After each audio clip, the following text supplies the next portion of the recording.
সেনেটে সংখ্যাগরিষ্ঠতা ফিরে পেতে ডেমোক্র্যাটরা মেইনকে এগিয়ে রাখলেও তা বেশ কঠিন হতে পারে বলে মনে করছেন ডেমোক্রেটিক কৌশলবিদ বেসিল মাইকেল। শুক্রবার MS নাওকে একথা জানান তিনি। তার মতে ইরান যুদ্ধ, জ্বালানির দাম বৃদ্ধি এবং দেশের সামগ্রিক পরিস্থিতির কারণে খুব দ্রুত প্রেক্ষাপট বদলে যেতে পারে। এদিকে নির্বাচনী প্রতিশ্রুতি পূরণে ব্যর্থতার কারণে প্রেসিডেন্ট ট্রাম্পের প্রতি ক্ষোভ প্রকাশ করেছেন ওহাইওর রিপাবলিকান ভোটারদের একাংশ।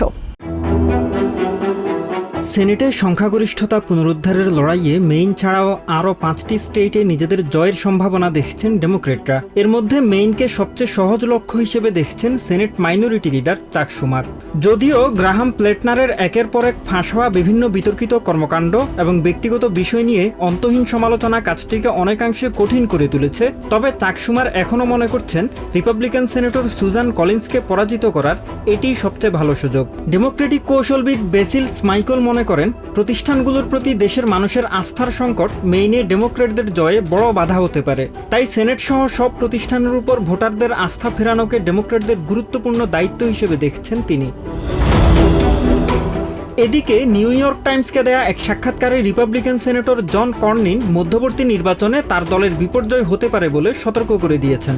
এর ফলে প্রেসিডেন্ট ডোনাল্ড ট্রাম্পের জন্য তার মেয়াদের শেষ 2 বছর দুর্বিষহ হয়ে উঠতে পারে বলেও জানান তিনি। তবে তার এই মন্তব্যগুলোকে প্রতিশোধমূলক বক্তব্য হিসেবে অভিহিত করেছেন রাজনৈতিক বিশ্লেষকরা।